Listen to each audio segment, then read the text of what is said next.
السلام علیکم دوستو، کیسے ہو؟ امید ہے کہ سب خیریت سے ہوں گے۔ اللہ آپ لوگوں کو ایسے ہی خوش رکھے۔ آج میں بہت ہی حساس اور بہت ہی سینسٹیو مدے پر بات کرنے جا رہا ہوں۔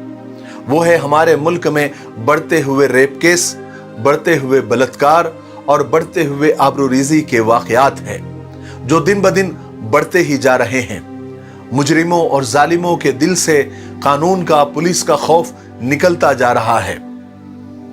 میں آپ لوگوں کو بتانا چاہتا ہوں کہ اس گھناؤنے کام سے کسی بھی عمر کی عورت محفوظ نہیں ہے، چاہے وہ چند مہینے یا 1-2 سال کی معصوم بچی ہو، یا 20 سال کی لڑکی ہو، یا 40 سال کی ادھیڑ عمر کی عورت ہو، یا 60-70 سال کی بوڑھی خاتون ہو، چاہے وہ ہاؤس وائف ہو یا ورکنگ وومن ہو، کوئی بھی اس گھناؤنے کام سے محفوظ نہیں ہے۔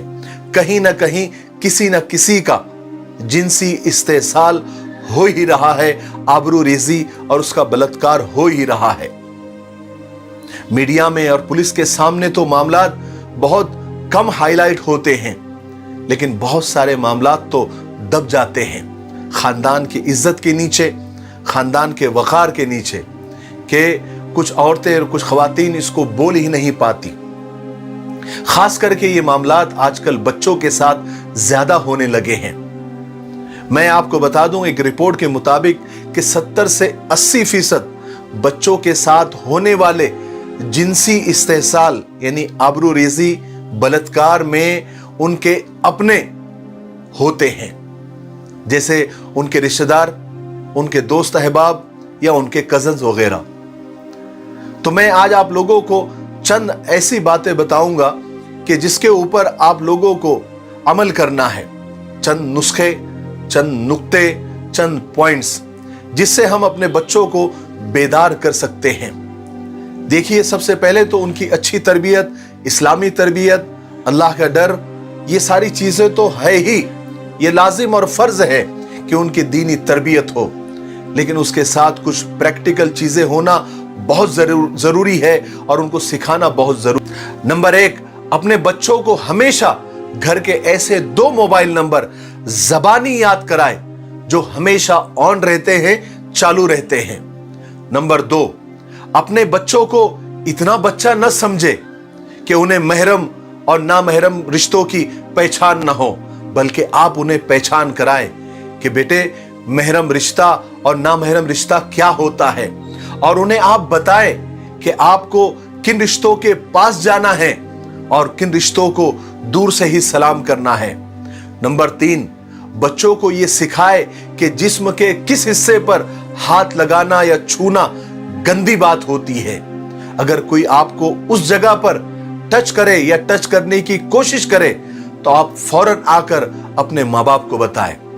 نمبر 4، اپنے بچوں سے اتنی دوستی اور اتنی بے تکلفی ضرور رکھے کہ اگر کوئی انہیں زبردستی اپنے پاس بلاتا ہے یا اپنا ساتھ دینے پر مجبور کرتا ہے تو وہ بچہ یا بچی اپنے ماں باپ کو آ کر بتا سکے۔ اپنے بچوں کے ماں باپ بننے کے ساتھ ساتھ ان کے آپ دوست بھی بنیے، تاکہ باہر جو کچھ بھی ان کے ساتھ ہو رہا ہے وہ بے تکلفی سے آپ کو آ کر بتائے۔ نمبر 5، اپنے بچوں کو یہ ضرور سکھائے کہ اگر کوئی ایسا انسان، اجنبی انسان جسے آپ بالکل نہیں جانتے، اگر آپ کو کوئی چیز دے یا گھمانے پھرانے کا لالچ دے کر آپ کو ساتھ لے جانا چاہے تو آپ بھی سڑک میں کھڑے ہو کر آپ چلائیں اور سب کو بتائیں کہ دیکھو یہ انکل مجھے ساتھ لے جانا چاہتے ہیں۔ نمبر 6، اپنے بچوں کو یہ بتائے کہ اسکول سے یا ٹیوشن سے یا مدرسے کے چھٹی کے وقت اگر کوئی اجنبی آپ کو لینے آئے اور آپ سے یہ کہے کہ ہمیں آپ کے امی یا ابو نے بھیجا ہے، تو آپ ان کے ساتھ بالکل نہ جائیں، بلکہ رک کر اس آدمی کا انتظار کرے جو آپ کو روز لینے آتا ہے۔ نمبر 7، اپنے بچوں کو یہ بتائے کہ امتحان میں فیل ہونا بہتر ہے اس بات سے کہ ٹیچر آپ کے جسم کے غلط حصوں پر ہاتھ لگائے۔ آپ بنا ڈرے اپنے ماں باپ کو آ کر بتائیں۔ ٹیچر کی مار سے یا فیل ہونے سے بالکل نہ ڈرے، بالکل نہ گھبرائیں۔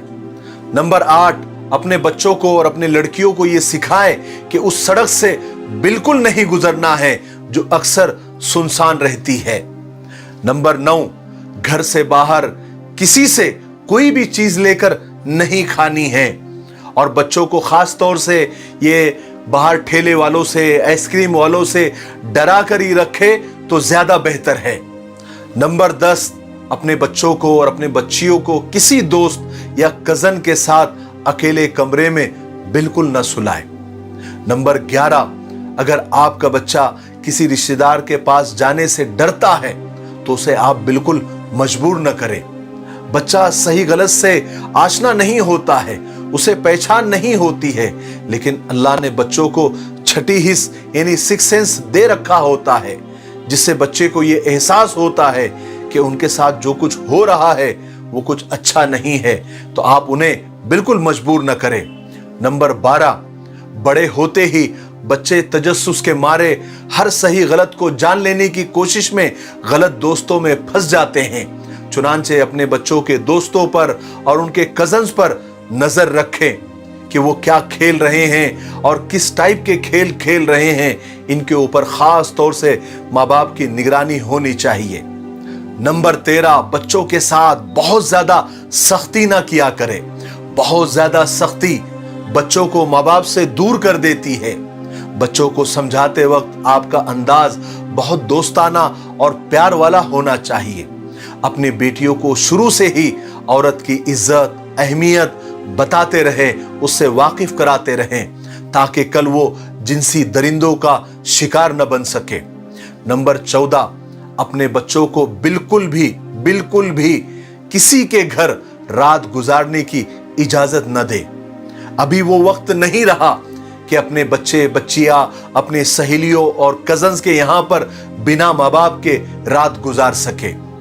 نمبر 15، میرے کہنے کا ہرگز یہ مطلب نہیں ہے کہ آپ کسی کا بھی اعتبار نہ کریں، کسی بھی رشتے پر آپ بھروسہ نہ کریں، مگر میرے بھائیوں، بہنوں اور دوستوں، شیطان جب بھی وار کرتا ہے وہ محرم رشتوں کا بھی لحاظ نہیں کرتا۔ چاچا، ماموں، خالو، پھپھا، ان سب کے ریپ کیس کے واقعات سننے کو ملتے رہتے ہیں۔ اس بنا پر میں یہ بات کہہ رہا ہوں۔ چنانچہ ادب کے دائرے میں رہتے ہوئے اپنے بچوں کے آبرو کے لیے احتیاط اور پریکاشن لینا بہت زیادہ ضروری ہو گیا ہے۔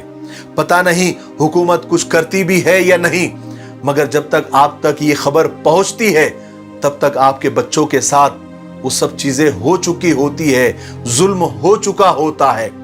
جتنی تیزی سے آج کل ریپ کیس بڑھ رہے ہیں، جتنی باتیں میں نے بتائی ہیں یا جتنی آپ کے سمجھ میں آتی ہے یا جو رہ بھی گئی ہوں گی، ان سب باتوں کو اپنے بچوں کی تربیت کا آپ حصہ بنا لیں۔ اپنے 2 سال 3 سال کے بچوں کو اب یہ سکھانا شروع کر دے کہ کون سی جگہ غلط ہے، جہاں نہ ہاتھ لگانا ہے نہ ہاتھ لگانے دینا ہے۔ ان ساری باتوں کی تربیت ماں باپ بھی کر سکتے ہیں، نانا نانی بھی کر سکتے ہیں، دادا دادی بھی کر سکتے ہیں، بہن بھائی بھی کر سکتے ہیں، خالہ پھپھو سب کر سکتے ہیں۔ یہ ہمارے بچوں کی حفاظت کے لیے بے حد ضروری ہے۔ اگر آپ یہ سوچ رہے ہیں کہ ابھی تو وہ بچہ ہے، وہ یہ سب نہیں سیکھے گا، تو آپ غلط ہیں، آپ بہت بڑی غلطی کر رہے ہیں۔ جب بچے بڑے ہو جانے کے بعد جب خود سب سیکھتے ہیں، تب تک نہ جانے بچوں کے ساتھ کیا کیا غلط ہو چکا ہوتا ہے۔